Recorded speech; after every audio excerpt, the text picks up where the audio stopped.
La peor tragedia en lo que va de siglo en República Dominicana tiene nombre: Jet Set.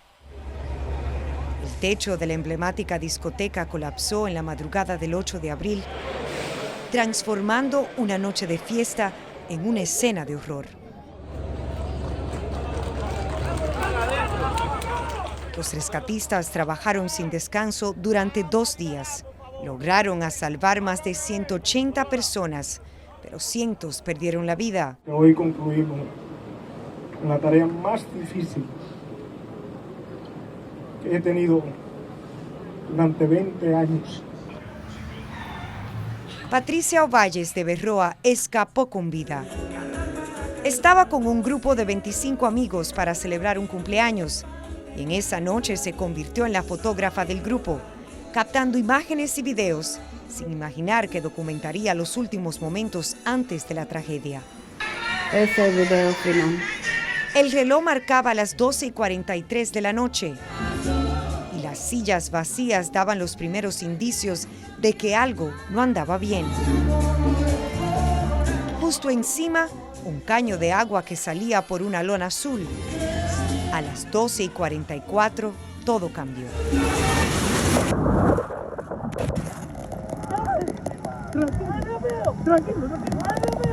Sin que Patricia lo supiera, durante 2 minutos y medio, su teléfono registró el audio de la agonía, los gritos de desesperación. Tranquilo. Respira el paso ahí. No. La doctora Elena Almázar formaba parte del mismo grupo de amigos que celebraba esa noche en Jet Set. Es muy difícil, sí, porque me parece como si recreara el momento. Aquí perdió a familiares, amigos y a su pareja también. A veces pienso que si él falleció de una vez, sí pensó en mí, si al momento él pensó en mí. Sí pensó en mí en sus últimos momentos.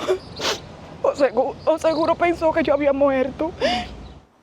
Detrás de mí están los restos de lo que fue una de las discotecas más emblemáticas de la República Dominicana. Un lugar donde generaciones vinieron a celebrar, pero ahora estos muros guardan solo silencio, duelo y memoria. Esa misma angustia sintió Patricia, quien pasó 7 horas atrapada bajo los escombros. Los rescatistas, recuerda, calculaban meticulosamente para poder sacarla. Ellos lucharon mucho para sacarme. Tuvieron que coger los escombros con la mano para no aperrucharme para abajo. Un pequeño gran milagro en medio de la inconmensurable tragedia.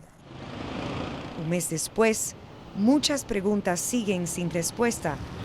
Quedan familias destrozadas para las que ninguna respuesta podrá ser reconfortante por completo. President Donald Trump previewed this trade agreement with the United Kingdom as a, quote, huge deal. But when speaking in the Oval Office, he made it clear that it's not a done deal yet, admitting that there are still details to work through. The final details are being written up in the coming weeks. We'll have it all very conclusive, but the actual deal is a very conclusive one. We think just about everything's been approved. Prior to the formal announcement, U.S. and U.K. officials told CNN that the deal would actually be limited in scope and heavy on future commitments, leaving in place the 10% universal tariffs Trump placed on virtually all goods coming to the United States. We still have our 10% tariff on, which will produce $6 billion of revenue for the United States. The limited details offered on Thursday show that the agreement aims to ease auto tariffs on the UK, as well as bring tariffs on aluminum and steel to zero, according to Prime Minister Keir Starmer. The UK is expected to give concessions on food, agriculture, and machinery imports. We are the first country to secure such a deal with the United States. And in an era of global insecurity and instability, that is so important. For weeks now, the White House has said that they are talking to more than a dozen countries about potential trade deals. But this is the first agreement to be announced. Trump says that there are a lot of meetings coming up.